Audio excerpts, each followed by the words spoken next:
예수님은 이 세상에 오셔서 환영보다는 배척을 받으셨고 사랑보다는 핍박을 받으셨습니다.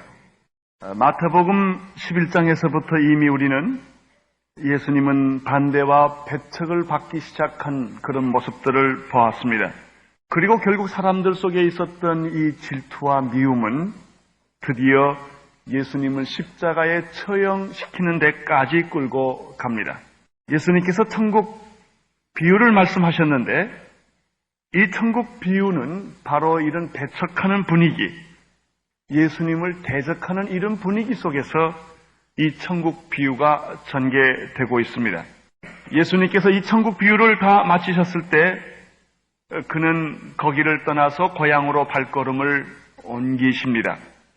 그 내용이 오늘 성경 말씀에 기록되어 있습니다. 55절과 53절과 54절을 보겠습니다. 예수께서 이 모든 비유를 마치신 후에 거기를 떠나서 고향으로 돌아가사 저희 회당에서 가르치시니, 거기까지 보겠습니다. 환영받는 분위기 속에서 이야기하는 것은 쉽습니다. 박수를 쳐주고 기대하는 분위기 속에서, 예컨대 여러분은 지금 저를 환영하고 있습니다. 제 설교를 기대하고 있습니다. 이런 분위기 속에서는 설교하기가 참 쉽습니다. 그러나 이해되지 않고 의심하는 가운데서 진리를 설명하는 것은 참 어렵습니다. 그래서 예수님은 천국 복음을 조심스럽게 설명하신 것입니다. 너희들에게는 이 진리를 아는 것이 허락되어 있지만은 저들에게는 허락되어 있지 않다고 하신 말씀이 그런 뜻입니다. 예수께서 모든 비유를 마치시고 거기를 떠나서 고향으로 돌아가셨다라는 말입니다. 사실 예수님께서 태어나신 곳은 베들레헴입니다. 그렇지만 그가 자란 곳은 나사렛입니다. 그래서 예수님의 고향이라고 말할 때는 베들레헴이 아니라 나사렛을 두고 하는 말입니다. 왜 갑자기 예수님께서 고향을 찾으셨을까요? 이런 질문을 우리는 하게 됩니다. 일반적으로 사람들이 고향을 찾을 때는 어떤 때입니까? 소소 잘 살다가 고향을 가끔 갑니다. 설날이나 추석날이나 이런 명절이 되면 사람들은 고향을 찾습니다. 타지에 와서 고생을 하다가 큰 성공을 거두었습니다. 그때 사람들은 고향을 찾아보고 싶어 합니다.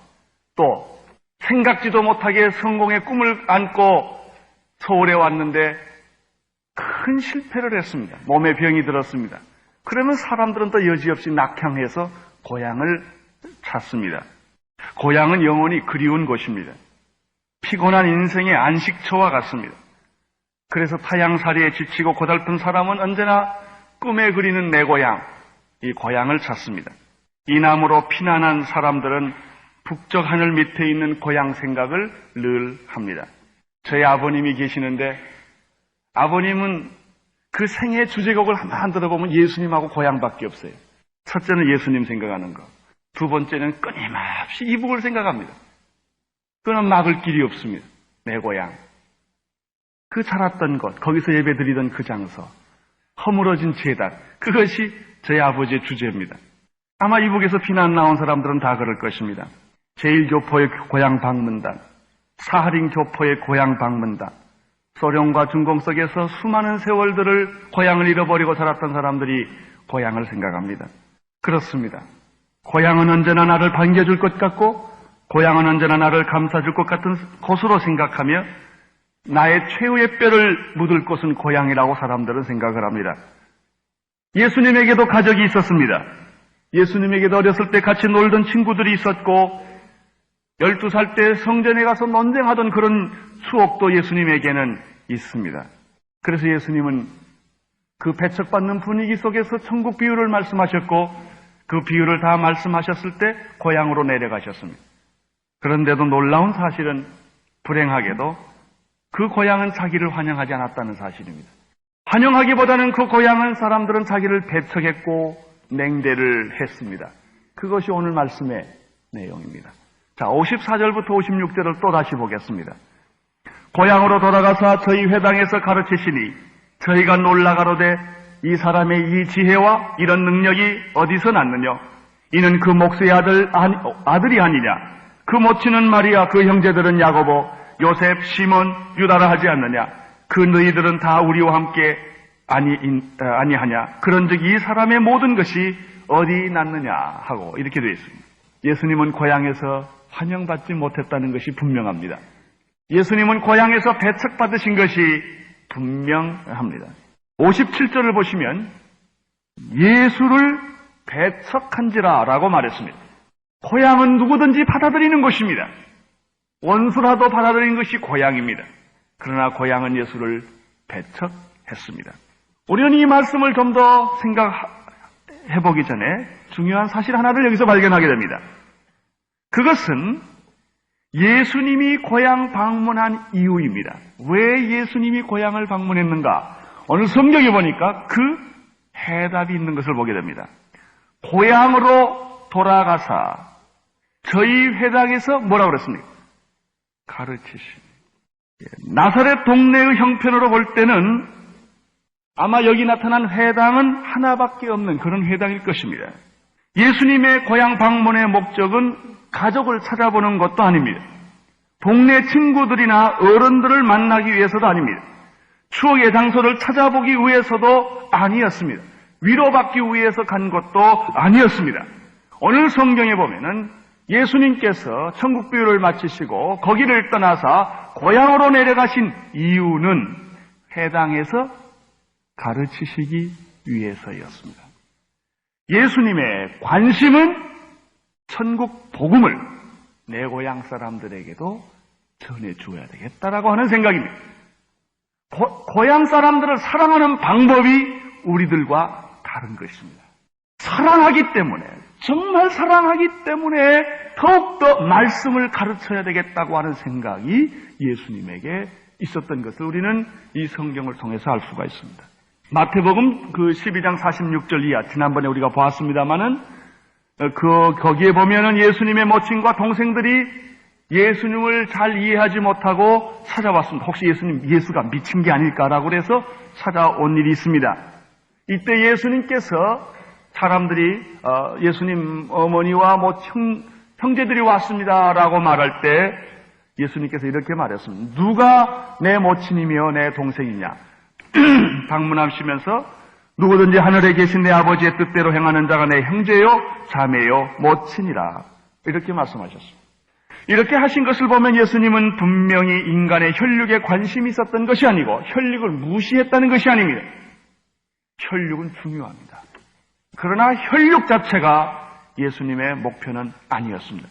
하나님의 뜻을 이루는데 그분의 관심이 있으셨습니다. 사실 그렇습니다. 인간에게 필요한 것은 먹을 것과 입을 것과 마실 것이 아닙니다. 이것을 무시하자는 얘기가 아닙니다. 인간의 육신이 중요합니다. 세상에서 잘 살아야 합니다. 건강하게 살아야 합니다. 성공하며 살아야 합니다. 뒤져서는 안 될 것입니다. 우리는 세상에서 잘 살아야 합니다. 그러나 그것이 필요하긴 하지만 그것이 목적은 아닙니다. 예수님의 관심은 먹을 것과 입을 것과 마실 것에 있지 않으셨습니다. 그보다 더 중요한 것, 사람의 영혼에 관한 문제였습니다. 내 영혼. 육신이 잘 되면 무슨 소용이 있느냐? 내 영혼이 못 된다면. 내 영혼이 잘된 같이 내가 범사에 잘 된다는 말씀이 있습니다. 중요한 것은 육신이 아니라 영혼입니다. 마태복음 4장 4절에 사람이 떡으로만 살 것이 아니요 하나님의 입으로 나오는 모든 말씀으로 살 것이라고 말씀하셨습니다. 요한복음 6장 63절에는 살리는 것은 영이니 육은 무익하니라. 내가 너희에게 이른 말이 영이요 생명이라고 예수님은 말씀하셨습니다. 먹고 마시는 것만이 중요하다면 우리는 짐승과 다를 바가 무엇이 있겠습니까? 잘 입고 잘 살고 잘 먹고 이런 것만이 우리 인생의 전부라고 생각한다면 우리 인생의 가치는 어디 있겠습니까? 가난하고 억울하고 고통스럽고 힘들고 오해를 받는다 할지라도 인간답게 살고 하나님의 자녀답게 살고 영적으로 살 때 그 인간의 진정한 보람과 가치가 있는 것이 아니겠습니까? 예수님은 자기 고향에 내려가셔서 하신 일은 회당에서 가르치시는 일이었다. 그것이 예수님과 고향 관계입니다. 두 번째 생각하고 싶은 것은 그런데 문제는 이렇게 환영을 받아야 할 고향 사람들, 특별히 나사렛 고향 사람들이 배척한 문제에 대해서 생각을 해보겠습니다. 배척. 배척당해 보신 일 있으십니까? 몹시 심한 반대를 받아보신 일이 있으십니까? 배척은 고통스러운 것입니다. 그 중에서도 믿을 만한 사람, 가까운 사람의 배척은 더욱 고통스럽습니다. 많은 사람들의 말이 참 중요합니다만은 가까운 사람의 말은 더 중요합니다. 예수님은 다른 동네에서 배척을 받았다면 별로 상처를 안 받으셨을 것입니다. 누구보다도 자기를 이해하고 사랑해야 할 동네 사람들, 고향 사람들에게 배척을 받았고, 또 예수님은 가족 식구들에 의해서 배척을 받으셨습니다. 그러면 우리가 생각을 해보십시다. 왜 예수님이 나사렛 고향에서 배척을 받으셨느냐 하는 문제입니다. 예수님이 잘못했습니까? 나쁜 짓을 했습니까? 도덕적으로 그가 문제가 있었습니까? 아닙니다. 다시 성경을 보십시오. 54절. 거기에 예수님이 배척받은 이유가 있습니다. 고향으로 돌아가서 저희 회당에서 가르치시니 저희가 놀라 가로되 이 사람의 이 지혜와 이런 능력이 어디서 났느냐. 예수님이 배척받은 이유는 두 가지입니다. 예수님의 지혜와 예수님의 능력 때문입니다. 문제는 예수님의 가르침이 너무나 지혜롭고 예수님의 가르침이 너무나 능력이 있었던 것입니다. 사실 예수님의 가르침에는 하늘의 지혜로 가득 차 있었습니다. 이것은 세상이 찾아볼 수 없는 지혜였고 사람에게서 발견할 수 없는 초자연적인 그런 예수님만이 가질 수 있는 놀라운 지혜였습니다. 그들은 구약 율법에서 그들의 바리새인과 서기관을 통해서 한 번도 들어보지 못했던 말씀을 들었고 말씀의 해석을 들었습니다. 영생과 생명과 진리와 천국과 구원의 말씀을 그는 들었습니다. 삶과 죽음의 문제, 시간과 영혼의 문제, 지상과 천국의 문제, 진리와 거짓의 문제, 예배란 참된 예배, 그런 얘기를 들었습니다. 죄, 구원, 성령, 참 예수님은 재미있어요. 이혼의 문제도 이야기해 주셨습니다. 살인 문제도 이야기해 주셨습니다. 봉사하는 것, 그들이 가장 중요하게 생각하는 안식일의 문제, 율법, 사랑, 질투, 위선, 기도, 금식. 그들은 한 번도 생각해보지 못했던, 당연하게 생각해왔던 그런 일상적인 모든 삶의 내용들, 죽어버린 단어들을 예수님은 살아있는 단어로 만들었습니다. 생명 있는 단어로 만들었던 것입니다. 이 놀라운 지혜, 이 놀라운 영감, 이 놀라운 능력, 그들은 이 말씀을 듣고 충격을 받았던 것입니다. 그것뿐이 아닙니다. 말씀과 함께 예수님에게는 능력이 있었습니다. 빛이 있으라 하심에 빛이 있었더라. 말씀이 곧 능력인 것입니다. 예수님에게 있어서도 앉은 뱅에 일어나 걸어라 하는 순간에 말씀이 선포되는 순간에 능력이 나타났던 것입니다. 봉사에게 눈을 뜨라고 했을 때 눈이 떠졌습니다. 기적이 일어난 것입니다. 귀신이 나갔습니다. 죽은 자가 살아났습니다. 예수님은 말만 하시는 분이 아니었습니다. 능력이 다른 분이었습니다. 뒤따랐습니다. 참 놀라운 일일 것입니다. 나는 늘 이런 장면을 생각합니다. 제가 설교하다가 봉사가 눈을 번쩍 뜨면 얼마나 좋을까.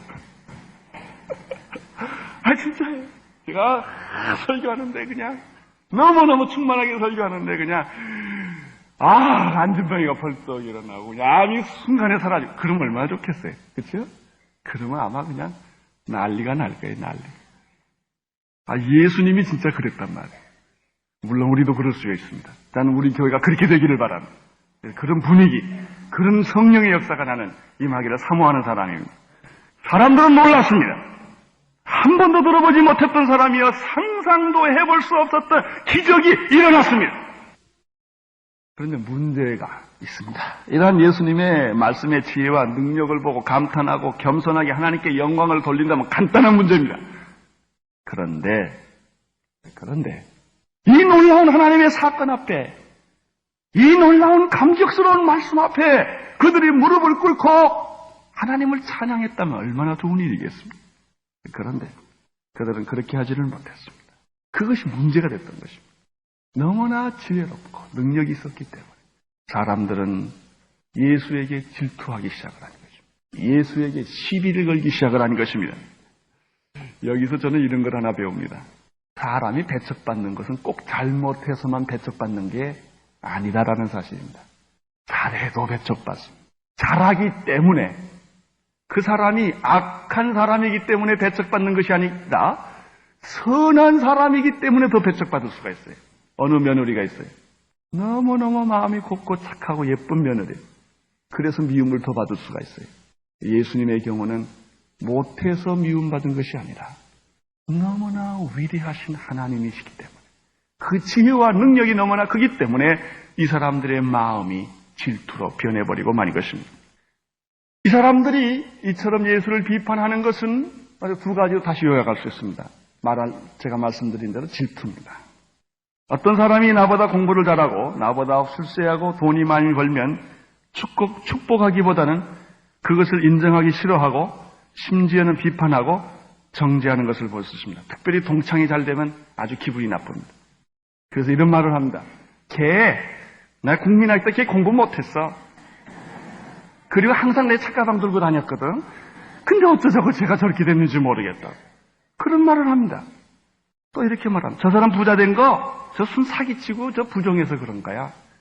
부모 잘 만나서 그렇지 뭐. 인정하고 싶어 하지 않아요. 그 사람이 그만큼 된 데는 이유가 있습니다. 그런데 그거 인정하고 싶지 않아요. 그게 싫은 거예요. 그 사람이 성공한 게 싫은 거예요. 돈 많은 게 싫은 거예요. 그거 다 정치야와 아부에서 그런 거지 뭐. 다 이렇게 얘기를 합니다. 그 인간의 마음에 질투예요. 엄밀하게 따져보면 질투입니다. 그것이 그렇게 표현되는 겁니다. 어떤 사람을 보십시오. 그 사람에게 분명히 장점이 있는데 꼭 단점만 들어 얘기하는 사람이 있습니다. 잘 되고 있어요. 근데 몇 가지 사람이 실수가 있을 수 있습니다. 그 실수만 계속 파는 사람이 있어요. 틀린 건 아니에요. 근데 그 사람은 이미 부정적인 사람이고 공격적인 사람이고 비판적인 사람으로 변해버린 것입니다. 여러분이 혹시 그런 사람은 아닙니까? 여러분은 좋은 것을 보기보다는 혹시 부정적인 것을 보기를 좋아하지는 않습니까? 나사렛 동네 사람들이 바로 그런 사람들이었습니다. 예수님의 지혜와 능력을 보고 하나님께 찬양을 올리기보다는 비판하고 질투하고 그를 헐뜯었던 것입니다. 또 한 가지가 있습니다. 왜 이 사람들은 예수에 대해서 이런 배척, 비판을 했을까요? 어설픈 지식 때문입니다. 그들은 누구보다도 예수를 잘 안다고 착각을 하고 있었습니다.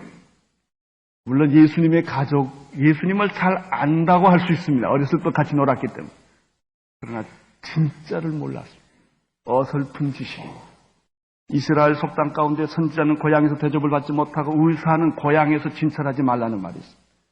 55절과 57절을 보십시오. 이는 그 목수의 아들이 아니냐? 그 모친은 마리아, 그 형제들은 야고보, 요셉, 시몬, 유다라 하지 않느냐? 그 누이들 그 다 우리와 함께 지내는 사람들이 아니냐? 그런즉 이 사람의 이 모든 것이 어디서 났느냐? 라고 말씀하고 난 다음에 그 다음에 57절에 그리고 말하 예수를 배척한지라 이렇게 되어 있습니다. 그들은 누구보다도 예수의 가족을 잘 아는 사람이라고 자칭했습니다. 그러나 예수를 가장 모르는 무지한 사람들이었습니다. 잘한다고 하는 교만이 그들로 가장 무지하고 비참한 사람이 되게 한 것입니다. 이것이 문제입니다. 선입감과 오해와 편견, 이것이 인간의 자화상이 아닙니까? 우리는 얼마나 많은 편견과 우리는 얼마나 많은 오해와 우리는 얼마나 많은 선입관을 가지고 있습니다. 사람과 사람 사이에서 이 오해와 편견은 깊습니다. 누구든지 특별히 자기 전공에 대해서는 겸손할 필요가 있습니다. 자기 전공에 대해서 자기가 잘할 것 같지만요. 한번 전공을 가진 사람들 생각해 보십시오. 자기 전공에 대해서 겸손해야 합니다. 최신의 학문을 공부하고 돌아와서 나보다 더 나은 사람이 없다고 큰 소리 치지 마십시오. 최근에 공부하고 오신 분들. 나는 최근에 공부를 다 하고 왔다. 몇 년 지나면 그 사람도 구닥다리가 되기 마련입니다. 끊임없는 지식은 갱신되고 있습니다. 자기가 항상 첨단에 있을 수는 없습니다.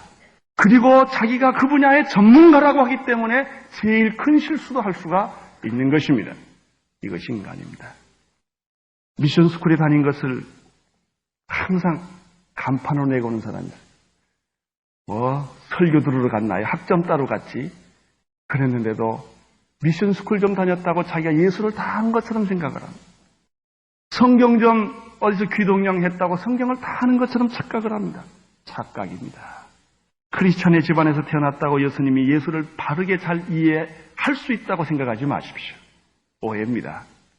기독교적인 분위기에서, 기독교적인 기관에서 일을 했다고, 유명한 신학자들과 목사님을 내가 개인적으로 잘한다고 해서 여러분이 성경을 아는 것과는 상관이 없는 것입니다.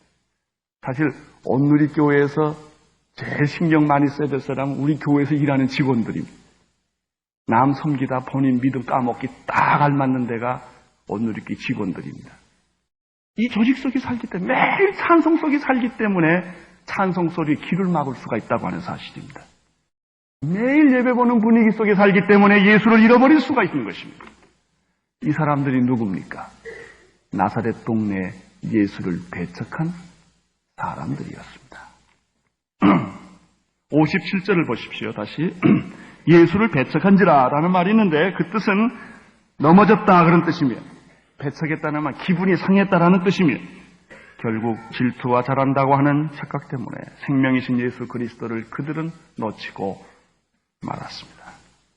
언제나 부정적이고 비판하는 사람은 뛰어나고 똑똑해 보입니다만은 실제로 그 사람들은 똑똑한 사람들이 아니라 불행한 사람들이요, 부정적이고 불신앙적인 사람일 뿐입니다.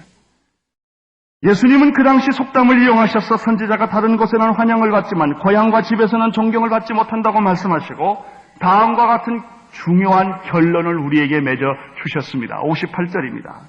같이 읽겠습니다. 저희의 믿지 않음을 인하여 거기서 많은 능력을 행치 아니하셨다. 여기에 놀라운 교훈이 있습니다.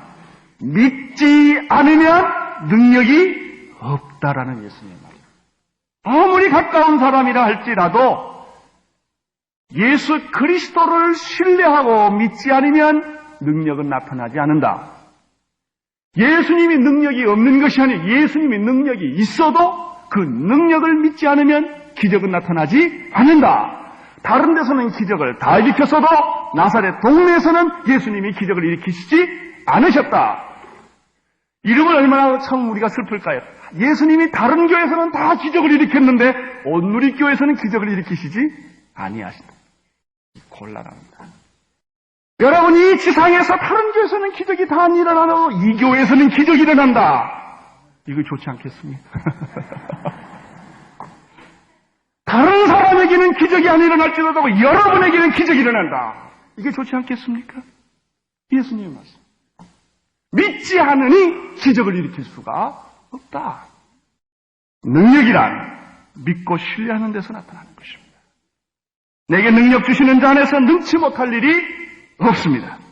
이사야 7장 10절에 보면은 믿지 아니하면 너희는 정령코 굳게 서지 못하리라 그랬어요.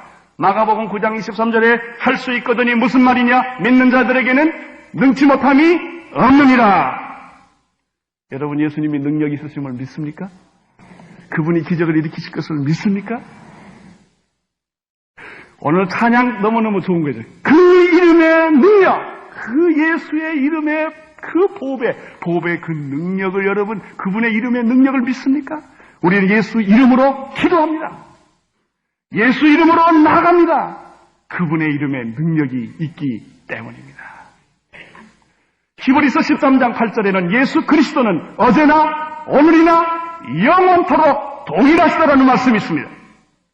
2000년 전에 갈릴리에서 예수님이 베푸신 기적은, 과거에 베푸신 기적은 지금 그것을 믿는 자에게 나는 그대로 나타남을 믿습니다. 왜냐하면 예수는 어제나 오늘이나 영원토록 동일하신 분이시기 때문입니다. 여러분, 모세에게 나타났던 출애굽의 기적, 홍해가 갈라지는 기적은 오늘날로 나는 있을 수 있다고 믿습니다. 그것은 그때만 있는 것이 아닙니다. 지금 있을 수 있습니다. 사도행전의 사건은 다시 재현될 수 있습니다. 여러분과 나를 통해서 사도행전 사건은 다시 일어날 수 있습니다. 사도 바울은 다시 태어날 수 있으며 베드로는 다시 태어날 수 있는 것입니다. 이것을 믿느냐는 문제입니다. 예수님은 문둥병을 고쳐주셨습니다. 믿습니까? 나는 오늘 여러분이 그것을 믿기를 바랍니다. 내 몸에 병이 떠날 것을 믿으시기를 바랍니다. 믿음의 문제입니다. 이것은 의료의 문제가 아닙니다. 믿음의 문제입니다. 내 마음에 이 믿음이 있으면, 홍해가 갈라질 것 같은 믿음이 있으면, 무덤이 갈라질 것 같은 무덤이 있으면 그대로 이루어지는 것입니다. 왜냐하면 예수님에게는 이 능력이 있기. 사랑하는 성도 여러분, 안 된다는 말을 하지 맙시다. 나는 안 돼. 우리 집은 안 돼. 저 사람은 안 돼. 100년 가도 변하지 않을 사람은 같이 내가 살고 있는 거야. 그러면 안 돼. 변할 수 있다고 믿으십시오. 먼저 내가 변할 수 있다고 믿으십시오. 나는 우리 교회가 엄청난 기적으로 할 것을 나는 믿습니다. 그런 믿음을 요즘 내가 갖기 시작을 했습니다. 됩니다. 말씀은 능력인데, 예수는 능력인데, 왜 이 능력을 가지고 우리는 이렇게 비참하게 살아야만 하는가? 왜 이 보배로우신 예수를 가지고 우리는 이렇게 가난하고 고통스럽고 근심과 걱정 가지고 살아야 하는가? 생각을 바꾸기로 했습니다. 예수는 능력입니다. 예수는 사랑입니다. 예수는 우리의 구원입니다. 예수님이 그렇게 말하세요. 믿지 못하는 데는 능력을 행할 수가 없다. 비록 내 고향이라도 안 된다. 내 식구라도 안 된다. 그러나 믿는 자에게는 능치 못함이 없느니라. 여러분 자녀가 변할 것을 믿으십시오. 그 자녀는 꼭 돌아옵니다. 아무리 타락한 자녀도 여러분이 기도하고 예수의 능력을 믿고 있으면 그 자녀는 변할 것입니다. 여러분의 가정은 천국이 된다고 믿으십시오. 요즘 우리 집이 지옥 같은 집이 있습니까? 괜찮아요. 그렇게 믿으세요.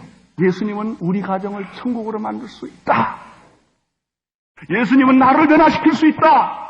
예수님은 너를 변화시킬 수 있다. 예수님은 우리 교회를 변화시킬 수 있다. 예수님은 우리 사회를 변화시킬 수 있다. 이렇게 믿으십시오. 믿으면 오늘 뭐라고 그래요? 능력이 나타난다고 말해요. 예수님의 고향에서는 믿음이 없었습니다. 그래서 그들에게는 유감스럽게도 기적이 일어나지 않았습니다. 사랑하는 성도 여러분, 믿으십시오. 예수 그리스도의 능력을 믿으십시오.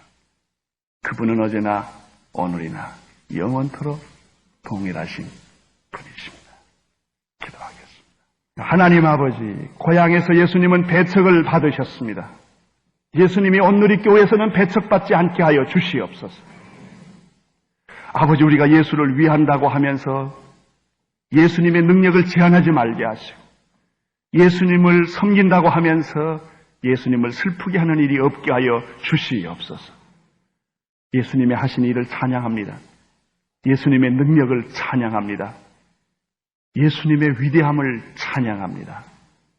오 하나님, 오늘 여기에 머리 숙인 당신의 종들을 축복하시고, 특별히 성만찬을 받을 때 예수님의 피와 살이 그 속에 들어가게 도와 주시옵시고, 모든 마귀가 떠나게 도와 주시옵시고, 모든 병이 떠나게 하여 주시옵시고, 염려와 근심과 걱정이 떠나가게 하여 주시옵시고, 하나님의 능력이 충만하게 하여 주시옵소서. 할렐루야. 예수님의 이름으로 기도드리옵나이다. 아멘.